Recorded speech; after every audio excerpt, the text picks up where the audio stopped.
Dans ma dernière vidéo, je vous ai montré comment faire pour créer un Hacking Lab. Aujourd'hui, je vais vous montrer comment configurer votre machine virtuelle Kali Linux. Donc, c'est parti. Une fois la machine lancée, normalement, vous allez tomber sur cette page d'authentification. Normalement, pour pouvoir vous connecter, vous devez écrire le nom d'utilisateur Kali et le mot de passe Kali. Vous allez remarquer en écrivant que si vous avez un clavier AZERTY, vous aurez KQLI et pas Kali, tout simplement parce que par défaut, comme je l'ai dit, Kali est en QWERTY. Du coup, c'est assez simple en fait, vous allez appuyer sur la touche Q à la place de A, tout simplement. Voilà. Et même chose pour le mot de passe, KQLI. Et on se connecte. Magnifique. Donc là, on peut faire CTRL-ALT-T, il me semble. Voilà, CTRL-ALT-T pour ouvrir le terminal, ou alors vous cliquez juste ici. Pour commencer, nous allons changer la langue de Kali Linux. Comme vous pouvez voir, c'est en anglais. Du coup, ce qu'on veut, c'est du français.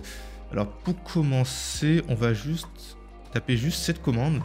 7xkbmapfr. Donc, c'est juste pour passer sur le clavier AZERTY, tout simplement.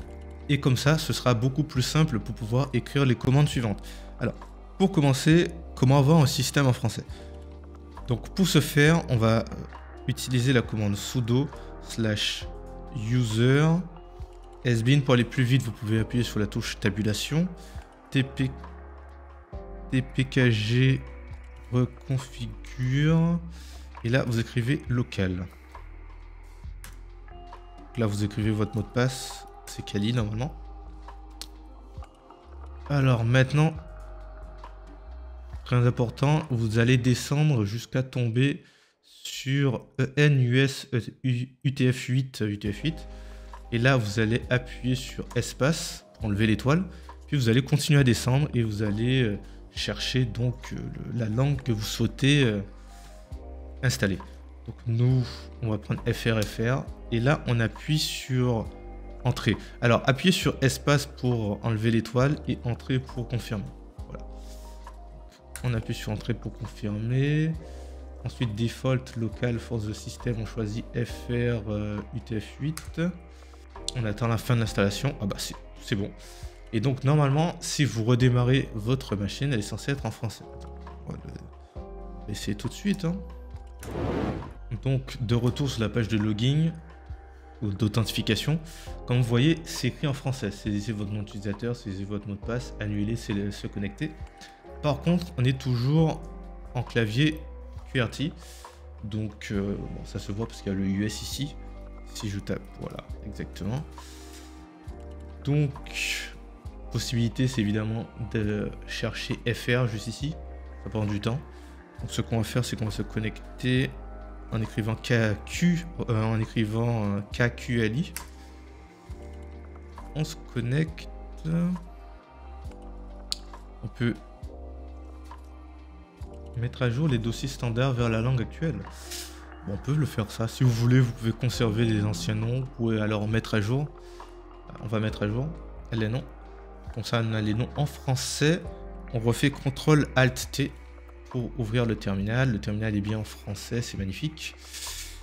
Et le clavier est en QWERTY. Donc maintenant, comment changer la langue du clavier? Comment changer le type de clavier et passer en AZERTY? Alors, vous pouvez utiliser la commande que je vous avais montrée au début de la vidéo. Le problème, si vous utilisez cette commande, c'est que à chaque fois que vous allez redémarrer votre machine virtuelle, il faudra remettre cette commande pour repasser sur un clavier en AZERTY. Sinon, une autre méthode, c'est de passer directement par les paramètres de configuration. Section de paramètres, vous allez chercher clavier, normalement. Clavier. Disposition, et vous allez voir qu'il y a anglais US ici. Alors, utilisez les paramètres par défaut du système, vous décochez. Ensuite, vous faites ajouter. On cherche le français de France. CDEF français. Français AZERTY, validé. On fait monter le français et on enlève l'anglais. Si vous n'avez pas besoin du clavier QWERTY, vous pouvez enlever anglais. Voilà. Ensuite, c'est à peu près tout, normalement. Donc, vous faites fermer. Et là, normalement, vous êtes sur du AZERTY. C'est magnifique. Maintenant, la question, c'est si on redémarre le PC, est-ce qu'on sera toujours en en AZERTY. De retour après le second redémarrage. Alors c'est normal que ce soit en QWERTY sur cette page là ça. J'ai pas encore trouvé le moyen pour le faire passer en AZERTY, mis à part chercher français ici. Et ça prend trop de temps en fait. Donc on va juste écrire Kali, KQLI, voilà. On se connecte. Et normalement, CTRL ALT T, encore une fois. Normalement, on est censé être en AZERTY, voilà. Directement, c'est magnifique, c'est magique. En vrai, l'informatique, c'est vraiment magique. Maintenant, dans cette partie, nous allons mettre à jour le système et les paquets. Pour ce faire, on va utiliser apt-get update et apt-get upgrade. Alors, apt-get update permet justement de chercher en fait la liste des paquets qui mériteraient d'être mis à jour. Alors que apt-get upgrade, lui, ce qu'il va faire, c'est qu'il va installer les mises à jour identifiées avec apt-update. C'est pour cela qu'on exécute en premier lieu apt-get update, puis on exécute apt-get upgrade. Alors, on peut utiliser autre chose à la place de apt-get upgrade, c'est apt-get full upgrade, qui fait le même travail que apt-get update. La différence, c'est que là, il va faire un travail un peu plus en profondeur. C'est-à-dire qu'il va aussi mettre à jour les dépendances et ce genre de choses. On dit souvent qu'il est plus intelligent que apt-get upgrade.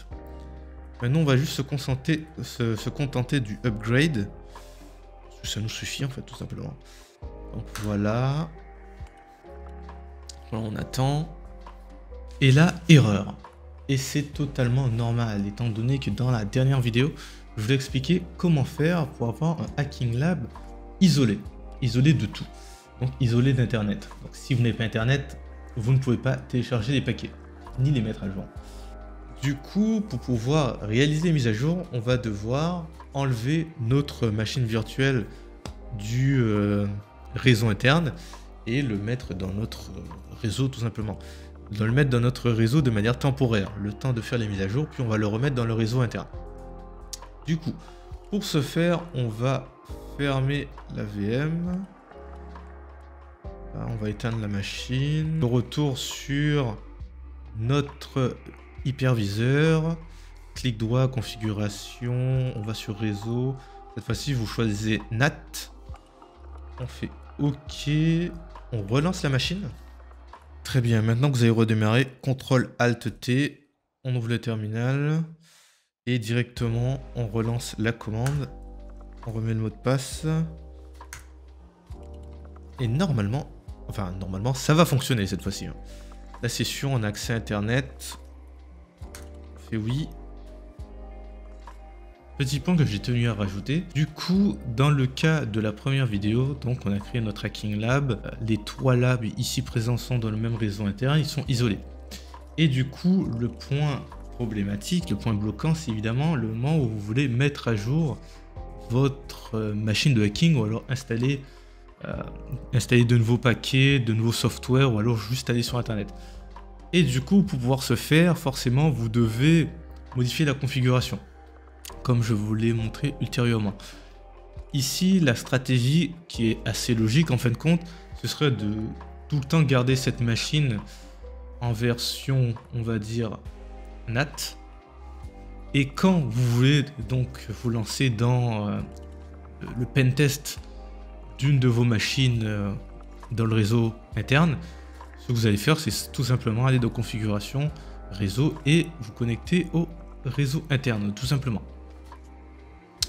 Voilà. Bon, c'est assez logique, mais je tenais quand même à le dire.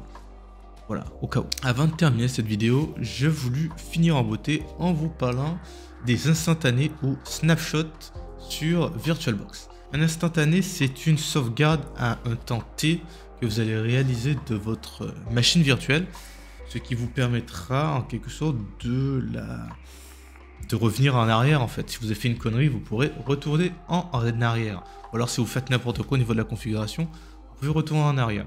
Donc, moi, ce que je vous conseille de faire maintenant que vous avez configuré votre machine virtuelle, c'est d'aller dans...